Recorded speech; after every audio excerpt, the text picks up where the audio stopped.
प्रिय दर्शकों, नमस्कार। एक बार फिर से उपस्थित हूँ आप सबके सामने। आज के इस रविवार के कार्यक्रम में आप लोगों को पता है, रविवार को मैं राशिफल अर्थात या ये कहें कि गोचर से संबंधित कार्यक्रम लेकर के उपस्थित होता हूँ। बिना समय का नुकसान किए आप लोगों से मैं 23 फरवरी 2026 को आकाश में कुछ ऐसी घटना घटित हो रही है जिसके बारे में मेष राशि से लेकर मीन राशि तक के जातकों के लिए क्या कुछ परिस्थिति बदल रही है, इसके बारे में चर्चा करेंगे। शुरू हो जाइए। अगर आपके पास आपकी कुंडली है तो आपको ये देखना है कि आपकी कुंडली में चंद्रमा किस राशि में बैठे हैं, मतलब कौन से अंक में बैठे हैं। और अगर आपके पास वो नहीं है तो फिर आप अपने नाम राशि को जानते होंगे। लग्न है तो आप लग्न से भी देख लीजिए, या राशि तो आपको पता ही है। फिलहाल 23 फरवरी 2026 को कुंभ राशि में एक साथ 5 ग्रह बैठ रहे हैं। जैसे सूर्य हैं, बुध हैं, शुक्र हैं, राहु हैं और मंगल हैं। 6 फरवरी एक ऐसा समय आया 6 फरवरी को जहाँ पे ये कुंभ राशि में लगभग सारे ग्रह आ जाते हैं। 6 फरवरी के बाद और भी ज़्यादा चीज़ें बदल जाती हैं। मंगल देव भी, शुक्र देव भी सब उसमें आ जाते हैं। इनका असर मेष राशि से लेकर मीन राशि तक के जातकों के लिए कैसा रहेगा, इसके बारे में चर्चा करेंगे। सबसे पहले मेष राशि के जातकों के लिए बात करें।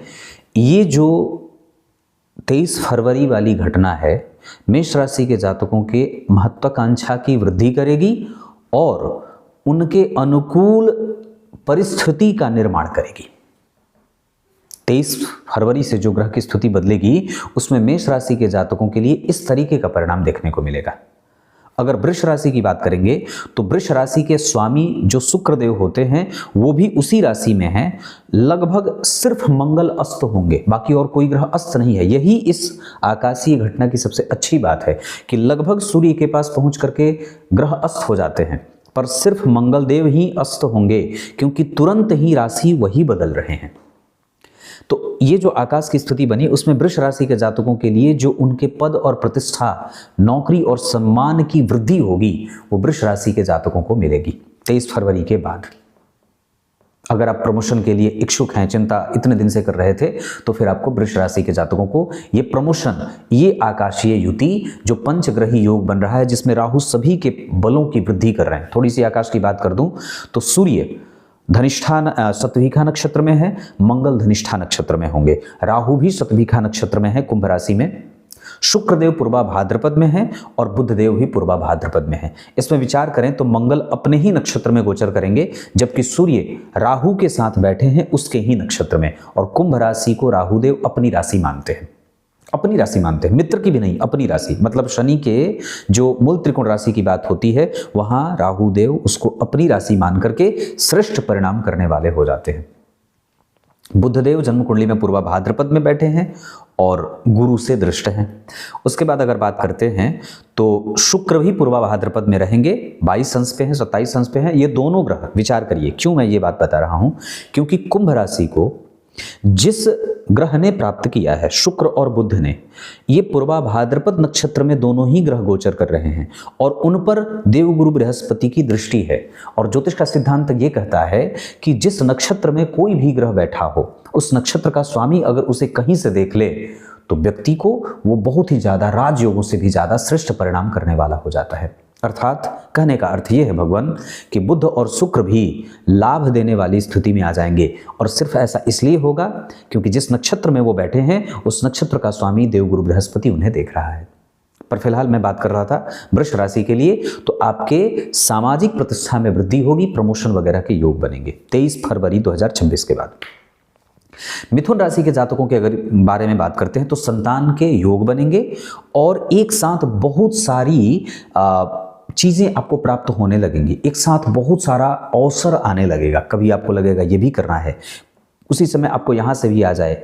एक समय पे आप खाली बैठे थे, लेकिन 23 फरवरी के बाद आपके पास काम और अवसरों की भरमार हो जाएगी।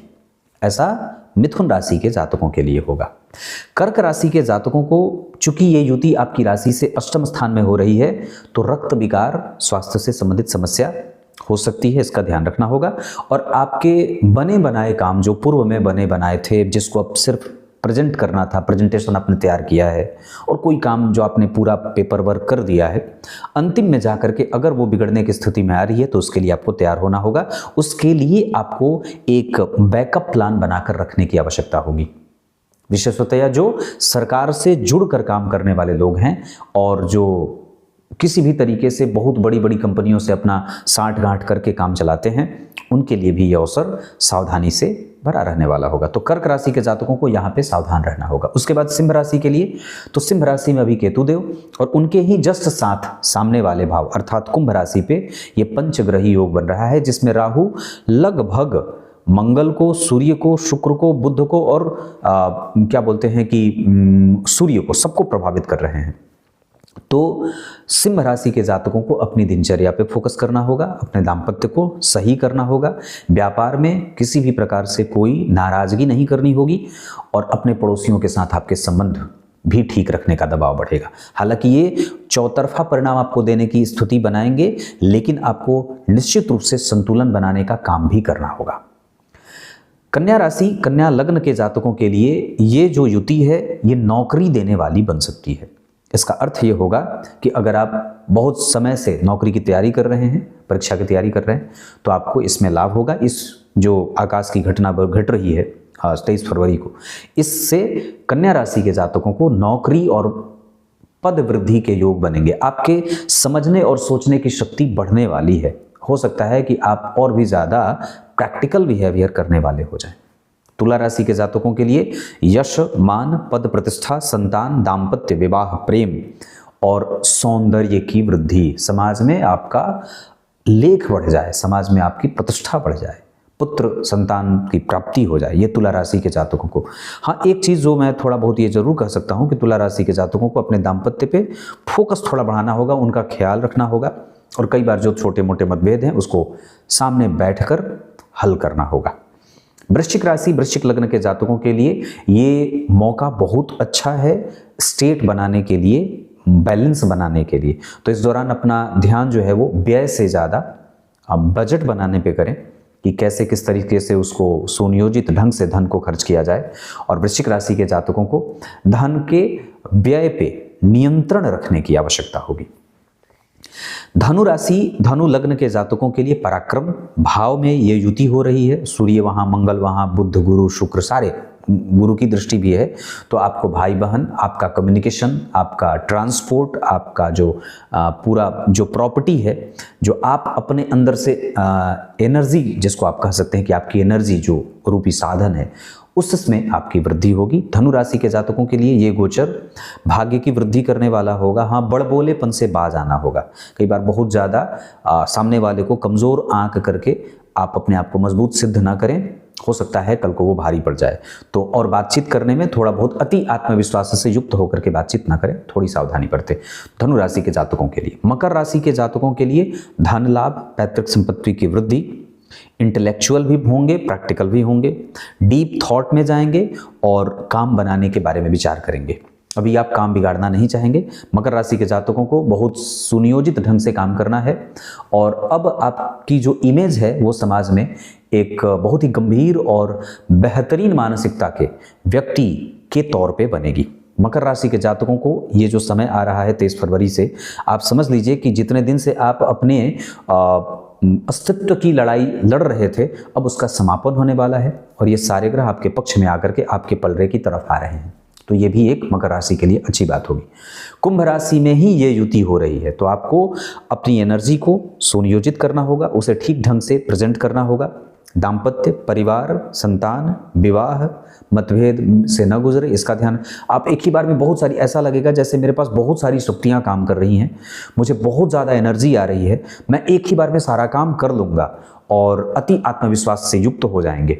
ये कई बार ठीक भी है और कई बार नहीं भी है। तो इसमें आपको बैलेंस क्रिएट करना होगा। ये मैं कुंभ राशि के जातकों के लिए बोल रहा हूँ। मीन राशि के लिए ये रास्ता पूरा व्यय का है, मतलब सारे ही ग्रह मीन राशि से 12वें भाव में गोचर कर रहे हैं। इस हिसाब से आपको अपने व्यय को, चूंकि समाज का जो बड़ा वर्ग है वो आपसे असंतुष्ट ना हो और आपकी जो प्लानिंग आप बना रहे हैं उसको अच्छे तरीके से एक बार चेक करना होगा। प्रेजेंटेशन से पहले अपने आप को बहुत अच्छे तरीके से तैयार करके प्रिपरेशन के साथ जाएं। मीन राशि के जातकों को धन संपत्ति में तो कोई दिक्कत नहीं होगी क्योंकि गुरु का बल मिल रहा है, लेकिन हाँ इतनी बात जरूर कहूँगा कि मीन राशि और मीन लग्न के जातकों को अपने व्यय पे और जो आउटपुट आप देने जा रहे हैं उसके बारे में जो आपकी रणनीति है वो बिल्कुल स्पष्ट होनी चाहिए और उसमें कोई भी कन्फ्यूज़न नहीं होना चाहिए। ऐसी तैयारी करनी होगी।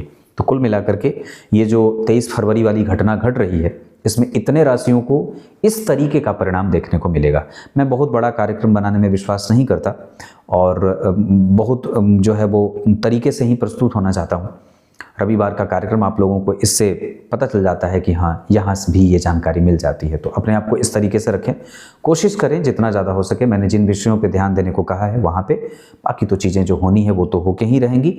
और ज्योतिष में सिर्फ आपको मार्गदर्शन मिल जाता है थोड़ा बहुत, बाकी आप इस पर पूर्णतया अपने आप को डिपेंडेंट न रखें, अपने काम पे फोकस बढ़ाएं और ये इसे सिर्फ मार्गदर्शन का विषय माने।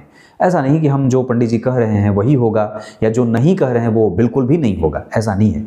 आपके कर्तव्य पथ और आपका जो काम है और जो आपके काम करने का तरीका है वो बहुत सारी चीज़ों को बदलने की क्षमता रखते हैं। क्लियर है?